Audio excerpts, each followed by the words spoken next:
Барлықтарыңызға сәлем достар, менің каналыма қош келдіңіздер. Бүгінгі бізде өтетін сабақтың тақырыбы идиома. Идиома дегеніміз біз сөйлемде ол сөздерді жеке-жеке аудармаймыз. Олардың барлығын тұтас бір сөйлем ретінде алып, мән мағынасына қарайтын боламыз. Яғни оларды жеке-жеке аударсақ, бізде мағынасы өзгеріп кетеді. Бүгін біз алғашқы 5 идиоманы қарастырамыз. Біріншісі once in a blue moon, яғни not very often, өмірде өте жиі емес, сирек жасайтын заттарға қолдансақ болады. Мысалы, because I live abroad, I get to see my parents once in a blue moon. Мен шетелде тұрғандықтан, мен ата-анамды өте сирек көремін, яғни жиі көрмеймін деген мағынада айтылады. Сонда бізде once in a blue moon деген біз өте сирек жасайтын, яғни жиі емес жасайтын заттарға қолдансақ болады. Келесі бізде a drop in the ocean, a very small amount compared to the amount needed. Яғни бұл бізде бір үлкен істердің жанында андай бір түкке тұрғысыз, не болмаса бір елеусіз, кішігірім болып көрінетін заттарды айтсақ болады. Негізі идиоманың өзіне қаратын болсақ, drop деген тамшы, ал ocean деген бізде үлкен мұхит, яғни мұхиттағы тамшы. Енді мұхит пен тамшыны салыстыруға келмейді ғой, солай мағынасына қарай кішкене жаттап алсаңыздар болады да. Үлкен бір істердің жанындағы бір елеусіз, көзге көрінбейтін істеп жаттап алсаңыз болады. Мысалы, my letter of protest was just a drop in the ocean.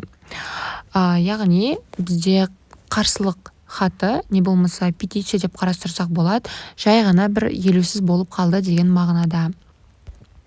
Келесі бізде actions speak louder than words.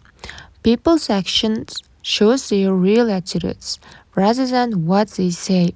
Бұл жерде негізі идиома өзі тура мағынасында аударылып тұр.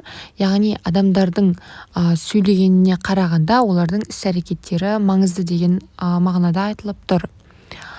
Мысалы, he keeps saying he loves me, but actions speak louder than words. Яғни, ол мені жақсы көрем деді, бірақ көп сөйлегеннен көрі іспен дәлелдеген артығырақ деген мағынада аударылып тұр. Келесі бізде 4-ші идиома back to the drawing board.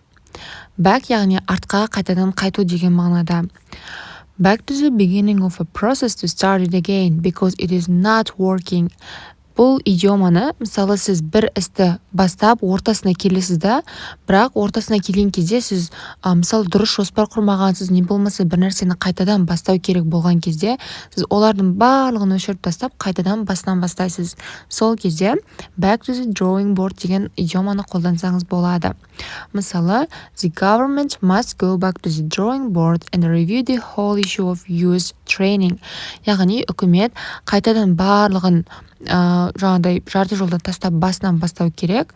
Яғни issue деген бізде мәселе жастарды оқытуға байланысты, не болмаса олардың осы жастардың жаттығуына байланысты осындай мәселені қайтадан қарау керек деген мағынада айтылып тұр. Келесі бізде бүгінгі күннің соңғы идиомасы put all your eggs in one basket. Тікелей аударатын болсақ, барлық өзіңнің жұмыртқаларыңды бір баскетке, яғни бір себетке сал деген мағынада. Мағынасы to depend for your success on a single person or plan of action. Яғни сенің барлық өмірдегі жетістіктерің, не болмаса пландарың тек қана бір адамға тәуелді, байланысты, бағынышты болу деген мағынада. Мысалы, I'm applying for several jobs because I don't really want to put all my eggs in one basket. Мен бірнеше жұмыстарға, жаңағыдай заявка деп айтамыз, оларша айтқанда бірнеше жұмыстарға осындай өтініш қалдырып көрдім. Өйткені мен тек қана бір адамға бағынышты болып қалғым келмейді деген мағынада. Бұл жерде I don't деп негативті мағынада айтылып тұр. Яғни бір адамға ғана бағынышты болып қалғым келмейді деген мағынада. Осымен бүгін бізде бүгінгі 5 идиома аяқталды.